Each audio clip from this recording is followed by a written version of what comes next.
வட தமிழக மாவட்டங்களை மிரட்டும் டிட்வா இப்போது எங்கே இருக்கிறது? இந்த கனமழை பொழிவு எப்போது நிற்கும்?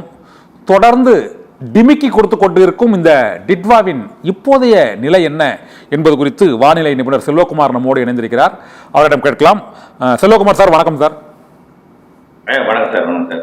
இப்போது இந்த டிட்வா என்ன நிலையில் இருக்கிறது? ஏற்கனவே வலுவிழந்த நிலையில் இருந்த போதிலும் செயலற்று இருக்கிறது என்று கூற முடியாத அளவுக்கு இப்போதுதான் செயல்பாடு அதிகரித்திருப்பது போல இது கனமழையை இந்த வட தமிழக மாவட்டங்களுக்கு கொடுத்து கொண்டிருக்கிறது. இன்று காலை 6 மணிக்கு தொடங்கிய மழை இப்போது வரை நிற்கவில்லை. எப்போது நிற்கும் மழை சார்? கண்டிப்பாக, அதாவது இந்த புயல் அதாவது இந்த சிஸ்டம், அதாவது டீப் டிப்ரெஷன், ஆழ்ந்த காற்றழுத்த தாழ்வு மண்டலம் செயலிழந்தால் தான் அதிக மழை. ஓஹோ ஓஹோ. அதாவது புயலாக இருந்த பொழுது இமயமலையிலிருந்து குளிர்காற்றை ஈர்த்து கொண்டிருந்தது. அதாவது அரபிக்கடல் நோக்கி போன காற்றை தென்பக்கம் ஈர்த்துதான் தமிழ்நாட்டின் கடலோர மாவட்டங்கள்ல கடல் ஓரத்தில் மட்டும் அதிக மழை பொழிவை கொடுத்து உள்ளே இல்லாமல் இருந்தது. சரி. நேற்று இரவு கூட அந்த குளிர்காற்று அதிகம் வந்த காரணத்தினால்தான் இந்த பிரச்சனையே. செயல் இழந்த பிறகு இப்பொழுது அதோட விட்டம் அதிகரித்து குளிர்காற்றை இருக்கக்கூடிய அதோட ஈர்ப்புத்தன்மை, அதோட சக்தி இழந்திருக்கிறது இமயமலையிலிருந்து. சரி. இன்னும் செயலிழக்கும் பொழுது இமயமலையிலிருந்து அளவான குளிர்காற்று, நம்முடைய தரைப்பகுதியில் இருக்கக்கூடிய குளிர்காற்றை போதுமானது அதிக மழை பொழிவை கொடுப்பதற்கு. ஆக நீராவி கடலிலிருந்து கிடைக்கிறது. குளிர்காற்று அதிகம் வந்ததுனாலதான், ரேஷு அதிகமானதுனாலதான் மழை இல்லை. இப்போ இனிமேல் கொஞ்சம் மழை இருக்கும். ஆனால் ஒரே இடத்துல கொடுத்து கொண்டிருக்காது. இப்போ சென்னைக்கு கிழக்கே 110 கிலோமீட்டருக்கு போயிடுச்சு. 100 கிலோமீட்டர், சரியா 100. இப்போ இந்த நேரத்துல ஏற்கனவே 60 கிலோமீட்டர் வரைக்கும் வந்துச்சு. சரி. இப்போ 100 110, இன்னும் கொஞ்ச நாள் பாத்தீங்கன்னா திடீர்னு 50 கிலோமீட்டர் இருக்கும், 60 கிலோமீட்டர் இருக்கும். இப்படியே வட்டமடைத்துக் கொண்டே இருக்கிறது மையம். ஓஹோ. அதாவது இது முதல்ல ஒரு மணி நேரத்துக்கு முன்னாடி பாத்தீங்கன்னா திருவள்ளூர், சென்னை, செங்கல்பட்டு எல்லாமே பரவலான மழை பொழிவை கொடுத்திருக்கோம். ஆமா. இப்போ சற்று கொஞ்சம் ஓய்ந்திருக்கும் இந்த பதிவு செய்து கொண்டிருக்கும் போது. சரி. இப்பொழுது மழை பொழிவு திருவள்ளூர் மாவட்டத்தோட கும்மிடிப்பூண்டியிலிருந்து பழவேற்காடு மற்றும் எண்ணூர் இந்த பகுதியில் கனமழை பொழிவை கொடுத்து கொண்டிருக்கு. சரி. இப்படியே ஒரு விமானம் தரையிறங்கும் போது எப்படி வட்டமடிக்குமோ அதே போல வட்டமடித்துக் கொண்டே இருக்கும். அது சென்னை, திருவள்ளூர், செங்கல்பட்டு மாவட்ட கடலோரத்தை ஒட்டியே. ஓஹோ. திடீரென்று நெருங்கும், திடீரென்று விலகும், இறுதியில முட்டி மோதி ஏதோ ஒரு இடத்துல நுழையும். செயலிழக்கும். அது திருவள்ளூரில் நுழைந்தாலும் சென்னை வழியாக, செங்கல்பட்டு வழியாக விழுப்புரம் நோக்கி போகும். சரி. சென்னையில் நுழைந்தாலும் அப்படியே காஞ்சி, செங்கல்பட்டு மற்றும் விழுப்புரம் மாவட்டங்கள் வழியாக தான் போகும் தெற்கு நோக்கி. அது செங்கல்பட்டில் நுழைந்தாலும் அது விழுப்புரம் மற்றும் அப்படியே டெல்டா மாவட்டங்களின் உள்பகுதி வழியா மேற்கு தொடர்ச்சி மலைப்பகுதிகள் நோக்கி தான் போகும். ஓஹோ. இதன் காரணமாக இது எந்த இடத்துல அது நுழைய போகிறது? திருவள்ளூர் மாவட்டத்திலா அல்லது சென்னையிலா அல்லது செங்கல்பட்டிலா? செங்கல்பட்டிலும் தென்கோடியில் இருக்கக்கூடிய செய்யூர், மரக்காணம் அருகிலா? இதுதான் இப்போ கேள்வி. இந்த மாவட்டத்துக்குள்ளேயே 2 நாள், ஒரு நாளைக்கு 2 நாள் நீடிக்கும். நாளைக்கு ஒரு நாள் கண்டிப்பா இருக்கும். நாளைக்கு மறுநாள் நிச்சயமா உள்ள போயிடும். உள்ள போகும்பொழுது 3ஆம் தேதி மழை இருக்கும். ஓஹோ. மழை உள்ளே போனாலும், டெல்டா மாவட்டங்களுக்கு உள்ளே போனாலும், தென் மாவட்டங்களுக்கு போனாலும், சென்னை வழியாக கிழக்கு காற்று நுழைத்து மழை இருந்து கொண்டே தான் இருக்கும். சிலகுமார், அப்போது 2வது முறையாக அது யூட்டர்ன் அடிக்குதா சார்? மீண்டும் டெல்டா மாவட்டம், தென் மாவட்டங்கள்னு சொல்றீங்களே, இப்போது 50 கிலோமீட்டர் தொலைவில் இருக்கிறது என்று கூறினார்கள். இப்போ நீங்க கூறுவது அந்த யூட்டர்ன் அடிக்குமா சார்? திரும்பி அடிச்சு டெல்டா மாவட்டங்களுக்கு இன்னும் மழை பொழிவு கொடுக்குமா? அதாவது இது யூட்டர்ன் அடிக்கல, வந்தது யூட்டர்ன் அடிக்கிறவங்க வட்டமடித்துக் கொண்டிருக்கிறது இப்போ அந்த கடல் பகுதியிலேயே. அதாவது செங்கல்பட்டுக்கும் திருவள்ளூருக்கும் சென்னையை மையமாக வைத்து கிழக்கு மேற்குமாகவும் தெற்கு வடக்குமாக பயணித்துக் கொண்டு சொல்லலாம். ஓஹோ. சரி. இது எந்த இடத்துல ரொம்ப வீக் ஆகுதோ அப்போ உள்ள நுழைஞ்சிரும். அப்போ ஒரு வெல் மார்க், ஒரு டிப்ரெஷனா முதல்ல இருக்கும். இன்னும் ஒரு 12 மணி நேரத்துல, இன்றைக்கு இரவு டிப்ரெஷன், இன்னைக்கு போகாது உள்ள. நாளைக்கு வெல் மார்க் லோ பிரஷரா மேலும் செயலிழக்கும் பொழுது உள்ளே நுழையும். அது மரக்காணத்துக்கு அருகிலே போய் உள்ளே நுழையலாம் அல்லது திருவள்ளூர் நுழையலாம். எங்க நுழைந்தாலும் அது தென் மாவட்ட, மேற்கு தொடர்ச்சி மலை மாவட்டங்கள் நோக்கி தான் தென்மேற்காக பயணிக்கும். ஓகே. திலகுமார் சார், இது முதல்ல இது கரையை கடக்காது, மீண்டும் கடலுக்குள்ளேயே அது செயலிழந்து விடும் என்றெல்லாம் கணிப்புகள் வெளியாகின. தொடர்ந்து இப்போது நீங்கள் கூறுவதை பார்த்தால் அது திருவள்ளூர் செங்கல்பட்டு மாவட்டத்தில் ஏதோ ஒரு இடத்தில் அது நுழைந்து விடும் என்று கூறுகிறீர்கள். இந்த கரையை கடப்பதற்கு கடந்து உள்ளே நுழைவதற்கு எது தடங்களாக இருக்கிறது? ஏன் அது கடலிலேயே சுற்றி கொண்டிருக்கிறது? அதாவது ஏற்கனவே இலங்கையிலிருந்து டெல்டா மாவட்டம் கோடியக்கரைக்கு அருகே வந்த பொழுது டெல்டா மாவட்டங்களிலேயே நுழைய முற்பட்டது. ஓஹோ. அப்போ கடும் குளிராக இருந்திருக்கும். அப்போ நம்ம சென்னைக்கெல்லாம் மழையே இல்லாமல் கடும் குளிர நீங்க சந்திச்சிருப்பீங்க. ஆமா. அதாவது அந்த கடும் குளிர் இலங்கையில் இருந்தபோது அந்த குளிர் இல்லை. காரணம் என்னன்னா அரபிக்கடல்ல லட்சத்தீவு அருகே ஒரு காற்றழுத்த தாழ்வு பகுதி நீடித்துக் கொண்டிருந்தது. அந்த காற்றழுத்த தாழ்வு பகுதி இமயமலை காற்றை தன் பக்கம் கட்டுப்படுத்தி வைத்திருந்தது. அதை கூட தான் இதோட மிங்கிள் பண்ணி நிலநடுக்கோட்டை இந்திய பெருங்கடல்ல வரக்கூடிய அந்த வெப்ப நீராவியோட இணைத்து தான் மிங்கிள் பண்ணி அனுப்பிட்டு இருந்துச்சு. சரி. திடீர்னு அது செயலிழந்த காரணத்தினால இலங்கையின் வட இலங்கை வரும் பொழுது டெல்டா மாவட்டம் கரைக்கு அருகே இறங்கும் பொழுது அது செயலிழந்தது. மொத்த காற்றும் அரபிக்கடல் வழியாக இங்கே வந்து விட்டது, குளிர்காற்று. அப்போ தமிழ்நாடு ஒட்டுமொத்த இந்திய நம்முடைய நாடு முழுவதுமே கடும் குளிர் இது இருக்கிறதுனால அப்போ புயல் இருக்கக்கூடிய இது பாத்தீங்கன்னா ரொம்ப வெயிட்லெஸ். அதாவது வரக்கூடியது எல்லாமே வெப்ப நீராவி, அதுல குளிர்காற்றே இருக்காது. சரி. காற்று எல்லாமே வெயிட்லெஸ் காற்று. இது இந்த அடர்மிகு ஊடகத்துல நுழைய முற்படும் பொழுது இடைவிடாது, தனக்கு வாய்ப்பு வழங்குவதில்லை. தரைப்பகுதி முட்டி மோதி வட்டமாக இருந்தது கூட நாகப்பட்டினம் மாவட்டத்திற்கும் மயிலாடுதுறை மாவட்டத்தின் இடையில ஒரு நீள்வட்டமாக கூட போய்விட்டது அன்றைக்கு நேற்று முன்தினம் இரவு. பிறகு முடியாமல் விலகி போய்விட்டது 100 கிலோமீட்டர் தூரத்துக்கு கடலூருக்கு. மீண்டும் அது எங்கும் போக முடியல, வடக்கும் கடலும் போக முடியல, எங்கேயும் போக முடியாம மீண்டும் தமிழ்நாட்டு கரைக்கே வருகிறது. அப்போ மோதி பார்க்கிறது முடியவில்லை. இப்போ செயலிழக்கும் பொழுது என்ன ஆகும்னா இந்த குளிரோட ஈர்ப்பை தன் வசம் இருக்கக்கூடிய தன் கட்டுப்பாடு இமயமலை குளிரை ஈர்க்கக்கூடிய சக்தியை இழக்கும். குளிர் வருகை குறையும். அடர்மிகு ஊடகம் என்பது ஒரு நிலையான ஊடகமாக நம்முடைய தமிழ்நாடு வளிமண்டலம் இருக்கும். அப்போ முழுமையா செயலிழந்துடும், எளிமையா உள்ள போயிடும். இருக்கக்கூடிய காற்றில் அதுக்கு ஏற்ற போதுமான தரையில் இருக்கக்கூடிய குளிர்ச்சியே மழையாக மாற்றுவதற்கு சாதகமாக இருக்கும். அனைத்து மாவட்டங்களுக்கும் பரவலான மழை பொழிவை கொடுக்க போகுது 8ஆம் தேதி வரைக்கும். அது போய் ஓகே. இப்போ இந்த நிகழ்வு புதன்கிழமை வரை இந்த கேடிசிசி மாவட்டங்கள் நடக்கக்கூடிய சென்னை, திருவள்ளூர், செங்கல்பட்டு மற்றும் இது தவிர திருவண்ணாமலை உள்ளிட்ட அந்த மாவட்டங்களுக்கும் மழைப்பொழிவை இன்னும் 2 நாட்களுக்கு அது கொடுக்குமா கொடுக்காது சார்? அதாவது இன்றைக்கு பொறுத்த வரைக்கும் சென்னை, திருவள்ளூர், காஞ்சிபுரம் தான். நாளைக்கும் சென்னை, திருவள்ளூர், காஞ்சிபுரம் தான். ஏனென்றால் இது அங்கிருந்து இந்த 2ஆம் தேதி வரைக்கும் அதை ஒட்டித்தான் இருக்கும். நாளை தான் அது வெல் மார்க்கல் ஆபரேஷன் ஆகும், அதாவது தீவிர தாழ்வு பகுதியாகும். அதுக்கப்புறம் தாழ்வு பகுதியானதான் உள்ள நுழையும். சரி. தாழ்வு பகுதி என்பது 3ஆம் தேதி. தாழ்வு பகுதி 3ஆம் தேதி ஆனதும் அப்போ எந்த இடத்துல இருக்கோ அது வழியாக தென்மேற்காக ஊடுருவோம். சரி. அது விழுப்புரம் மாவட்ட கரையில் செய்யூர் கிட்ட இருந்துச்சுன்னா அது அப்படியே விழுப்புரம் மாவட்டத்தின் கடலூர் மாவட்டத்தின் உட்பகுதி வழியாக அப்படியே தெற்கு நோக்கி தென்மேற்கு நோக்கி தென் மாவட்டங்கள் மேற்கு தொடர்ச்சி மலை மாவட்டங்கள் நோக்கி நகரும். அப்போ எல்லா மாவட்டங்களும் ஒருவேளை திருவள்ளூர் மாவட்டத்தோட பழவேற்காட்டுக்கிட்ட நுழைஞ்சதுன்னு வச்சுங்களேன், அப்ப ஆந்திர எல்லையோர மாவட்டங்களுக்கும் கிடைக்கும், கர்நாடக எல்லையோர மாவட்டங்களுக்கும் கிடைக்கும், அனைத்து மாவட்டங்களுக்குமே மழை கிடைக்கும். வழித்தடம் கொஞ்சம் வடக்கு வைத்து போகும். இது அது இந்த வட்டம் அடிக்கும் பொழுது எந்த இடத்தில் செயலிழக்கிறது என்பது நீங்க சொல்றது போல அதுக்குதான் தெரியும். ஓகே. வட்டம் அடித்துக் கொண்டிருக்கும் டிட்வா எங்கே போகும் என்பது யாருக்கும் தெரியாது. அது டிட்வாக்கு தான் டிமிக்கி கொடுத்து கொண்டிருக்கோம், இந்த டிட்வாக்கு தான் தெரியும் இருக்கீங்க. இது இப்போது இந்த நிலப்பகுதிகள் நீங்கள் கூறியது போலவே இந்த செங்கல்பட்டுவோ திருவள்ளூர் பகுதிக்கோ உள்ளே நுழையும் போது அதிக காற்றோ அதிக மழையோ இருப்பதற்கான வாய்ப்புகள் இருக்குதா சார்? இந்த நிகழ்வு நாளை மறுதினம் கண்டிப்பா நம்ம நீண்ட காலம் நம்ம பேசிருக்க கடந்த அறிக்கையிலையும் சரி, காற்றே இருக்காமதான் காற்றே இல்லாமதான் இது கரை கிடக்கும், செயலிருந்து கரை கிடக்கும் தான் சொல்லிட்டு இருக்கோம். ஆமா, காற்றே இருக்காது. இப்பவும் காற்று பெரிதா இருக்காது, சும்மா லேசா ஒரு சாரல் மாதிரி ஒரு காற்று இருக்கும், அவ்வளவுதான். அந்த காற்றும் இது கடக்கும்போது இருக்காது, காற்று அச்சுறுத்தல் எதுவும் இருக்காது. ஒரு மழை தரும் நிகழ்வு, அதுவும் பாதிக்கும் மழை அல்ல. ஏன்னா கொஞ்ச நேரம் திருவள்ளூர்ல கொடுக்கும், கொஞ்ச நேரம் செங்கல்பட்டுல கொடுக்கும், கொஞ்சம் சென்னையில் இருக்கும்போது பெஞ்ச மழை வடிஞ்சிடும். ஓஹோ. ஒரே இடத்தில் கொட்டிக்கொண்டே இருந்தாதான் பிரச்சனை.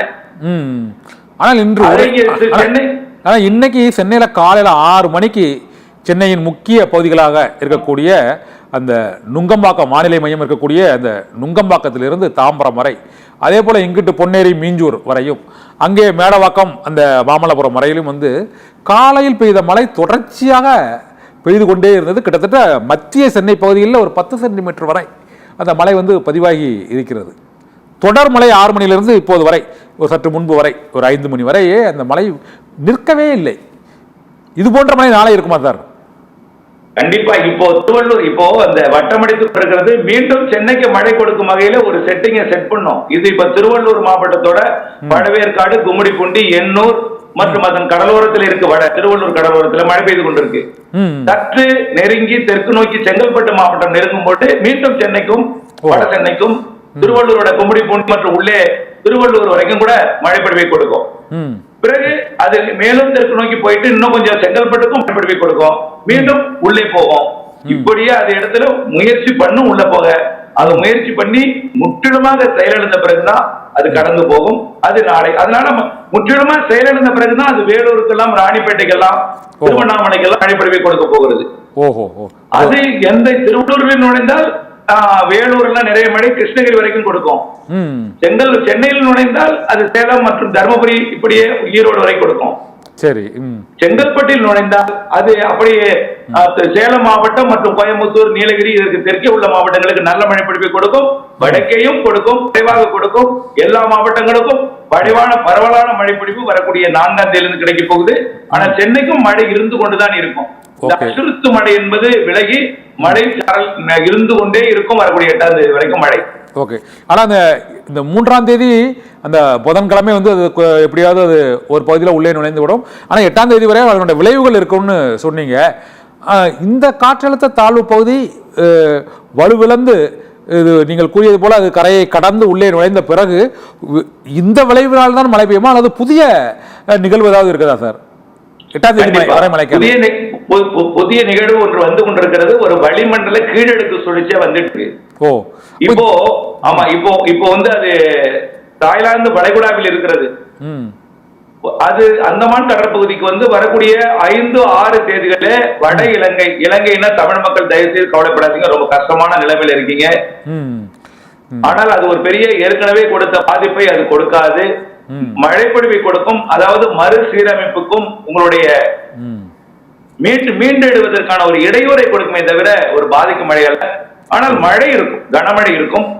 பாதிக்கும் மழை இல்லாம கனமழை கொடுக்கும். அது இலங்கையின் வடக்கு பகுதி மற்றும் டெல்டா மாவட்டங்கள் மற்றும் தென் மாவட்டங்கள், உள் மாவட்டங்கள் வழியாக அதோட இணைஞ்சுக்கும். இப்ப போற காற்று சுழற்சி தாழ்வு பகுதியோட அது இணைந்து மழை பொழிவை கொடுத்து விட்டு 9ஆம் தேதி விலகி போயிடும்.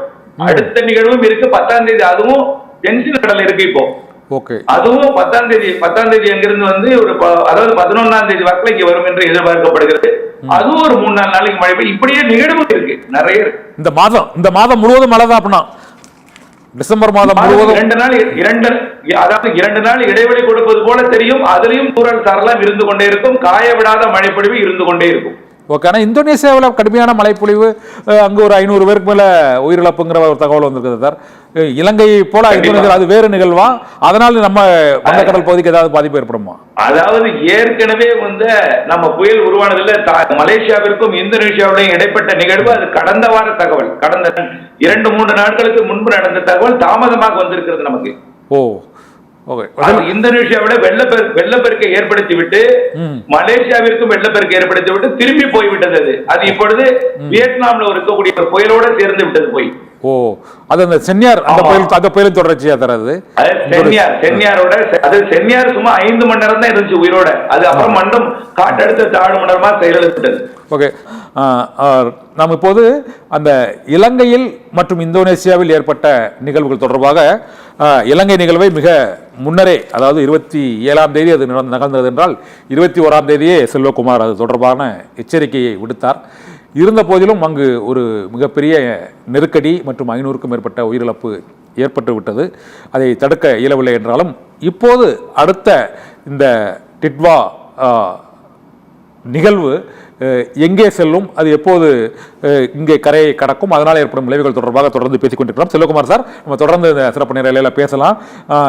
இந்த இப்போ இந்த நிகழ்வு கரையை தொடுவதில், கரைக்குள் அந்த சென்னை திருவள்ளூர் அந்த மாமல்லபுரம் கரையை எட்டுவதில் உள்ள அந்த சிக்கல் வந்து என்ன சிக்கல் அப்படிங்கிறது உங்கள்கிட்ட கேட்டிருந்தேன் ஏற்கனவே. ஆனால் அது எப்போது நிகழும் என்பதை அது கூற முடியுமா சார்? என்றால் நாளை அல்லது நாளை மறுதினம் அந்த நிகழ்வதற்கான வாய்ப்பு இருக்குதா? அது அது அது வெல் மார்க் லோ பிரஷரா ஆனோடனே நான் நடக்கும். அது இன்றைக்கு அதாவது நள்ளிரவுக்குள்ளரே இது டிப்ரெஷனா மாறிடும். சரி. நாளை மதியத்துக்குள்ளர அது வெல் மார்க் லோ பிரஷரா மாறிடும். ஓகே. அப்போ நாளை 2ஆம் தேதியே இது நகர தொடங்கிடும். சரி. ஆனால் இது வேகமாக சென்று விடாது. அதாவது நாளை உள்ளே நுழைந்தாலும், அதாவது சென்னைக்கு தெற்குப்புறம் நுழைந்தாலும், சென்னை அருகே நுழைந்தாலும், தென்மேற்காக நுழையும்போது அடுத்தடுத்த மாவட்டங்கள்ல தான் 3ஆம் தேதி இருக்கும். பக்கத்து மாவட்டத்தில் தான் இருக்கும் 3ஆம் தேதி. அதனால தொடரும் 3ஆம் தேதி மழை சென்னைக்கு. ஓஹோ. பிறகு அது வந்து உள் மாவட்டங்களுக்கு, மேற்கு மாவட்டங்களுக்கு, தென் மாவட்டங்களுக்கு போனாலும் கிழக்கு திசை காற்று சென்னை, திருவள்ளூர், செங்கல்பட்டு வழியாக உள்ளே நுழையும் என்பதனால இந்த வடகிழக்கு பருவமழை கிழக்கு காற்றால தொடர்ந்து கொண்டிருக்கும். அவ்வப்பொழுது அதிகாலை நேரத்தில் பெரும்பாலும் இருக்கும். அதிகாலை நேரத்திலையும் மாலை நேரத்திலையும் அவ்வப்பொழுது மழை இருந்து கொண்டேதான் இருக்கும். ஒருவேளை சில மணி நேரங்கள் ஓய்ந்தாலும் திடீரென்று கிழக்கிலிருந்து மேகம் கருத்து உள்ளே வந்து மழை பொழிவை கொடுத்து கொண்டிருக்கும். இந்த அச்சுறுத்தும் மழை என்பது 3ஆம் தேதி வரை இருக்கிறது. அதற்கு பிறகு 8ஆம் தேதி வரை அவ்வப்பொழுது மழை இருக்கிறது. இன்னொன்று செல்வகுமார் சார், ஒரு சந்தேகம் என்னவென்றால், நேற்று தான் இன்று பொழிந்தது போல ஒரு பெரிய மழைப்பொழிவை வந்து பொதுவான ஒரு எதிர்பார்ப்பு இருந்தது.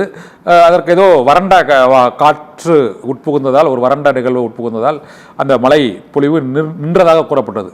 ஆனால் இந்த 3ஆம் தேதி வரை வேறு எந்த விதமான இடையூறும் இன்றி, அதாவது இந்த சென்னை முழுவதுமே இந்த ஈரப்பதமான ஒரு மேகமூட்டம் தான் 2 நாட்களாக. நேற்று மழை இல்லை என்றாலும் அந்த குளிர் மற்றும் மேகமூட்டம் அவ்வாறு தான் காட்சியளித்தது. இந்த கடும் குளிருக்கான காரணம் இதுவரை இல்லாத அளவுக்கு, இது சென்னையில், திருவள்ளூர், காஞ்சிபுரம், செங்கல்பட்டு மட்டுமல்ல, இங்கு நெல்லை, தூத்துக்குடி, மதுரை ஆகிய மாவட்டங்களிலும் கடந்த ஒரு 50-60 ஆண்டுகளில் இல்லாத அளவுக்கு ஒரு கடும் குளிர் இந்த டிட்வா நிகழ்வால், புயலால் ஏற்பட்டிருக்கிறது. இந்த குளிர் இந்த மாதம் முழுவதும் தொடருமா? குளிர்ச்சி குறையுமா? வெப்பநிலை வந்து இயல்பு வெப்பநிலை மாறுமா சார்? அது கண்டிப்பாக. அதாவது ஒரு சிஸ்டம் கடல்ல இருந்தா குளிர் காற்றை ஈர்க்கும். அதாவது சுற்றுப்புற காற்றை எல்லாமே ஈர்க்கும். மியான்மர்ல இருந்து காற்றை ஈர்க்கும். மியான்மர்ல இருந்து வந்தால் குளிர் காற்று தான். அது தென்சில கடற்பகுதியிலிருந்து வந்தால் அது பசிபிக் பெருங்கடலில் வரக்கூடியது. அது வெப்பக்க நீராவி. அதாவது ஒரு மக்களுக்கு ஒரு குழப்பம் இருக்கிறது. வறண்ட காற்று என்றால் என்னன்னு அவங்களுக்கு புரியல. வறண்ட காற்று என்றால் குளிர்காற்று. சரி. அதே போல ஈரப்பதம் மிக்க காற்று அப்படின்னா வெப்ப நீராவி. இது அப்படியே ஆப்போசிட் வானிலைக்கு. வெப்ப நீர் இல்ல அவங்க அது வந்து என்னோட கோட்பாடு அப்பையில இருந்து இதுதான் பேர் வச்சிருக்கிறேன். சரி. நம்முடைய கண்டுபிடிப்பு எங்கேயும் படித்து கொண்டு வரவில்லை. படித்து கொண்டு வந்திருந்தால் அதே நான் ஃபார்முலாவை நான் கொண்டிருப்பேன். ஈரப்பதம் மிக்க காற்று, வறண்ட காற்றுன்னு நான் சொல்லியிருப்பேன். சரி. ஆனால் இது முயன்று தவறி கற்றல் காரணமாக ஈரப்பதம் மிக்க காற்று என்பது நிலநடுக்கோட்டு பகுதியிலிருந்தோ அல்லது பசிபிக் பெருங்கடலிருந்தோ வரக்கூடிய கடல் நீராவியை, கடல் வெப்பத்தால் மேலெழக்கூடிய நீராவியை காற்று சுமந்து கொண்டு வருவதுதான் ஈரப்பதம் மிக்க காற்று, நீராவி. அது நம்ம வந்து இட்லியை வைக்கும் போதோ புட்டை வைக்கும் போதோ பானையில் இருக்கக்கூடியது, குக்கர்ல வெளியாகக்கூடியது அந்த ஆவி. அந்த ஆவி வெளிக்காற்று பட்டாலும் தண்ணியா மாறும். சரி. அது அந்த குளிர அந்த நீராவியை நீராக மாற்றுவது குளிர்காற்று. சரி. அதுதான் வறண்ட காற்று. அந்த வறண்ட காற்று மட்டும் வந்தால் மழை இருக்காது. அதுதான் குளிர்காற்று மட்டும் வந்தால் குளிர் மட்டும்தான் கொடுக்கும். சரி. குளிர்காற்றோட சதவீதம் கூடினால் குளிர்தான் இருக்கும், மழையாக மாறாது. நேற்றைக்கு கூட கடல்ல இருக்கும்போது அதிக குளிர் காரணமாக மேக உற்பத்தியே நடக்கவில்லை நேற்றைக்கு. இப்போ செயலிழந்த காரணத்தினாலே இமயமலையிலிருந்து ஈர்க்கக்கூடிய குளிரை கொஞ்சம் கொஞ்சமாக விடுகிறது. அதாவது எவரெஸ்டிலிருந்து இருக்கக்கூடிய குளிரை விட்டுச்சு, அப்புறம் இடைப்பட்ட பகுதியிலிருந்து விட்டுச்சு, இப்ப தரை குளிர் ஈர்த்து கொண்டிருக்கு. அந்த குளிரையும் ஈர்க்காமல் நம்முடைய தரைப்பகுதியில் இருக்கக்கூடிய குளிரை மட்டும் பயன்படுத்தி நீராவி நீராக மாறும். அதுதான் இப்ப பார்க்கலாம். ஓகே செல்வகுமார் சார், இந்த நிகழ்ச்சியோட நிறைவான கேள்வி, இந்த மழைப்பொழிவு எப்போது வட தமிழக மாவட்டங்களில் நிற்கும்? இப்போது டெல்டா மாவட்டங்களில் நின்று விட்டது. வட தமிழக மாவட்டங்களில் எப்போது இல்லைன்னா மழைப்பொழிவு குறையும்? இன்று ஏற்படுத்திய பாதிப்பை போல் இல்லாமல் குறைவதற்கான வாய்ப்பு எப்போது இருக்கிறது? 3ஆம் தேதியா அல்லது இது அதற்கு பிறகுதானா? அதாவது இந்த மழைப்பொழிவு டெல்டா மாவட்டங்களில் முற்றிலுமாக விலகவில்லை, இலங்கையிலும் இன்னும் விலகவில்லை. தென் மாவட்டங்களிலும் மேற்கு தொடர்ச்சி மலை மாவட்டங்களிலும் கூட சாரல் மழை தூறல் மழை இருந்து கொண்டுதான் இருக்கு. திடீரென்று ஆங்காங்கே மேகம் எடுத்து சாரல் மழை பொழிவை கொடுத்துக் கொண்டிருக்கிறது. காரணம் என்னன்னா இந்த நிகழ்வோட செயலிழப்பு காரணமாக விட்டம் அதிகமாகிவிட்டது. ஆக இன்னும் செயலெடுக்கும் பொழுது விட்டம் அதிகமாகிவிடும். ஒட்டுமொத்த தமிழ்நாட்டின் எவ்வளவு பெரிய பரப்போ அவ்வளவு பெரிய பரப்பா ஆகிடும். அப்போ அவ்வளவையும் அடர்த்தி கொண்டுதான் கிழக்கிலிருந்து வடகிழக்கிலிருந்து இருந்து தென்மேற்காக போகும். ஆக எல்லா மாவட்டங்களுக்கும் மழை இருந்து கொண்டுதான் இருக்கும். அது இப்ப 3 நாட்களுக்கு சென்னைக்கு கொஞ்சம் கூடுதல் மழைப்பொழிவை கொடுத்தாலும் அதற்கு பிறகு தமிழ்நாட்டின் எல்லா மாவட்டங்களுக்கும் அவ்வப்பொழுது ஆங்காங்கே பரவலான மழைப்பொழிவை கொடுத்து கொண்டே இருக்கும். 8ஆம் தேதி வரைக்கும் இதுல திருவள்ளூர் மற்றும் ஆந்திர எல்லையோர மன்னிக்கவும் கர்நாடகா ஆந்திர எல்லையோர மாவட்டங்களுக்கு இப்போ திருவள்ளூருக்கு மட்டும் கொடுப்பது, தொடர்ந்து திருவள்ளூருக்கு கொடுக்கும். ஆனால் உள்ளே இருக்கக்கூடிய வேலூர் மற்றும் திருப்பத்தூர் மற்றும் கிருஷ்ணகிரி போன்ற மாவட்ட, தருமபுரி உள்ளிட்ட மாவட்டங்களுக்கு குறைவாக இருக்கும். தெற்கே போக போக மழையோட அளவும் மேற்கே போக போக தென்மேற்குல நல்ல மழை பொழிவு தென் மாவட்டங்கள், மேற்கு மாவட்டங்களுக்கும், டெல்டா மாவட்டங்களுக்கும், உள் மாவட்டங்களுக்கும் நல்ல மழை இருக்கும். வடகடலோரம் சென்னை உட்பட்ட மழை இருந்து கொண்டுதான் இருக்கும். ஓகே சார், நன்றி சார். இந்த டிட்வா புயல் விளைவால் தொடர்ந்து இந்த டிசம்பர் 13, 14ஆம் தேதி வரை இந்த மழைப்பொழிவு விட்டு இருக்கத்தான் செய்யும். இந்த வட தமிழக மாவட்டங்களில் சென்னை, காஞ்சிபுரம், திருவள்ளூர், செங்கல்பட்டு மாவட்டங்களில் 3ஆம் தேதி வரை கடுமையான மழைப்பொழிவு இருக்கும் என்ற எச்சரிக்கையை மக்களுக்கு கொடுத்தமைக்கு மிக்க நன்றி சார். இந்த டிட்வா புயல் தொடர்ந்து டிமிக்கி கொடுத்து கொண்டிருந்தாலும் அடுத்து அதனுடைய நிலை என்ன என்பதை அந்த இயற்கையின் பேருருவாகிய அந்த நிகழ்வுக்குத்தான் தெரியும் என்ற உண்மையையும் எங்களோடு பகிர்ந்து கொண்ட செல்வகுமாருக்கு மிக்க நன்றி.